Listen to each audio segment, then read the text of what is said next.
En 2023, México recibió $63.100 millones en remesas, según el Banco Mundial.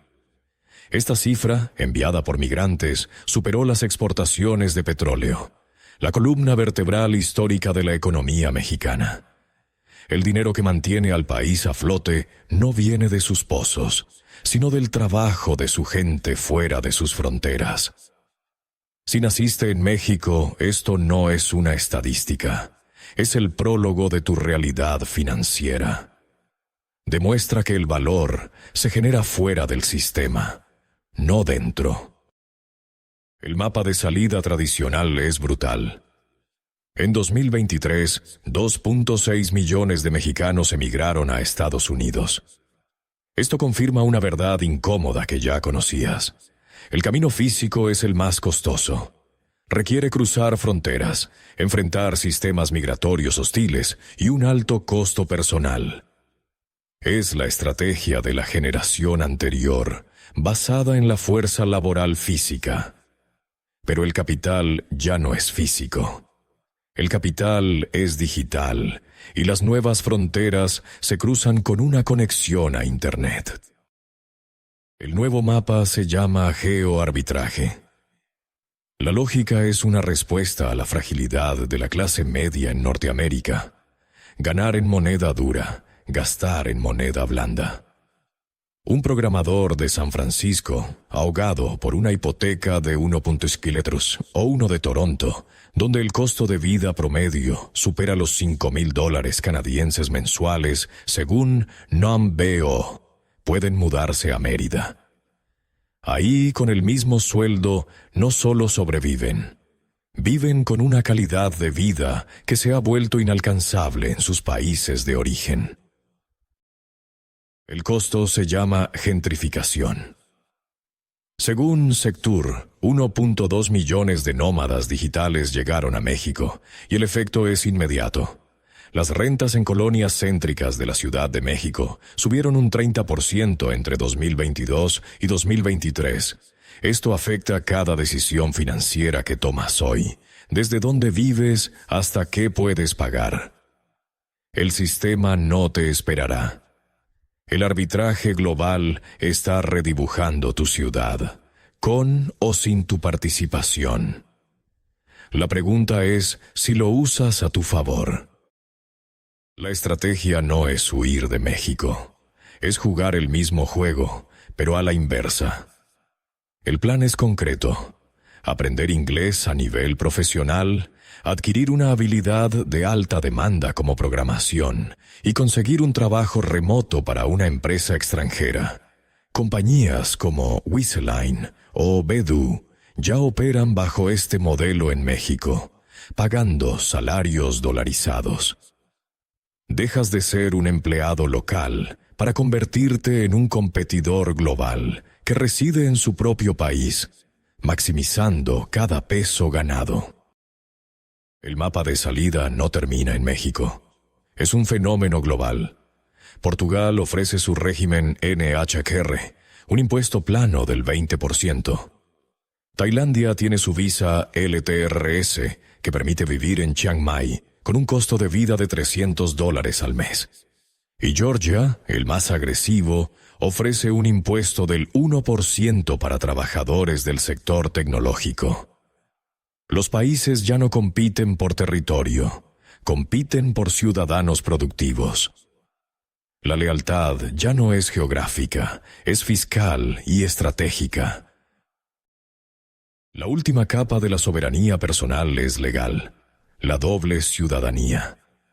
El sistema se diseñó para que participes, no para que ganes. Por eso tener una segunda opción es la máxima cobertura. México, Panamá y Colombia ofrecen caminos a la naturalización en 2 a 5 años. Esto no es evasión, es diversificación jurisdiccional. Te permite operar bajo las reglas que más te beneficien, protegiendo tu capital y tu futuro de la inestabilidad de un solo gobierno. Es la desvinculación final. El éxodo ya no es físico, es digital y financiero. El mapa está trazado. El geoarbitraje el trabajo remoto y la diversificación jurisdiccional no son conceptos abstractos. Son estrategias que miles ya están ejecutando. La salida es real y no requiere permiso. Empieza con la información que tienes ahora.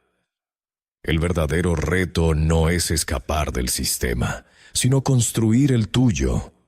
Y en un mundo sin fronteras digitales, ¿qué significa realmente la ciudadanía? El World Happiness Report, basado en Producto Interno Bruto e instituciones, coloca a Canadá en el puesto 15. México, mucho más abajo. Pero los datos de Gallup sobre emociones diarias revelan una paradoja. Los mexicanos reportan reír y disfrutar más en su día a día. Esto expone la diferencia entre evaluación de vida y felicidad cotidiana. En Estados Unidos y Canadá, la seguridad institucional se paga con ansiedad, mientras que en México, la calidez social y lazos familiares, citados por INEGI, actúan como un antidepresivo funcional. En Estados Unidos, una emergencia médica puede llevar a 530,000 familias a la bancarrota anualmente, según el AGEPH. En Canadá es una espera de 18 meses que agrava una condición. Para el norteamericano de clase media, la indigencia está a 2 crisis de distancia, como se documenta en el subreddit r.poverty finance. Si eres mexicano, tu red es distinta. Familia, tandas, solidaridad vecinal. No es romanticismo. Es una arquitectura social diseñada para absorber el shock sin tocar el fondo absoluto del sistema. Canadá te prometió salud universal, pero la realidad en 2024 es otra. Según el College of Family Physicians, 6.5 millones de canadienses no tienen médico familiar. Las esperas en emergencias superan las 22 horas, reporta CIGI. El Commonwealth Fund clasifica su sistema en el 10º lugar de 11 países comparables, no por su existencia, sino por la crisis de acceso. Mientras en Estados Unidos el problema es el costo, en Canadá es el tiempo, un recurso que una enfermedad grave no concede. ¿Quién se beneficia de que una renta en Toronto cueste $2,400 canadienses? Una investigación del Globe and Mail reveló que el 60% de los parlamentarios canadienses poseen propiedades de inversión. El gobierno depende de los altos valores inmobiliarios para su base fiscal y usa la inmigración récord, 1.2 millones de recién llegados al año según Statistics Canada, para mantener la demanda alta. Mientras, estudiantes internacionales terminan en bancos de comida, como documenta CBC News, sin escalar la infraestructura para recibirlos. La marca Canadá se construyó en los 90. Seguridad, multiculturalismo, naturaleza. La realidad de 2024 es que el subreddit r.Living Canada ha crecido 400%, lleno de canadienses que escapan a México o Portugal. No buscan aventura o buscan dignidad económica. La metáfora en foros de expatriados. Canadá es un hotel de lujo que dejó de limpiar las habitaciones, pero subió el precio. Esta información cambia la decisión, pues la comparación ya no es Estados Unidos versus Canadá, sino ambos contra un sur global asequible. México es un productor en la cadena de fentanilo, pero sufre menos la epidemia. Datos de la OMS muestran un 0.3% de desorden de uso de opioides en México, contra 1.6% en Estados Unidos y 0.8% en Canadá. El origen de la crisis norteamericana fue corporativo, farmacéuticas y doctores, según el CDC. En el Downtown East Side de Vancouver, documentado por CBC, se encuentra la zona de drogadicción más concentrada de Norteamérica. La diferencia es cultural. En México, la adicción activa la intervención comunitaria temprana.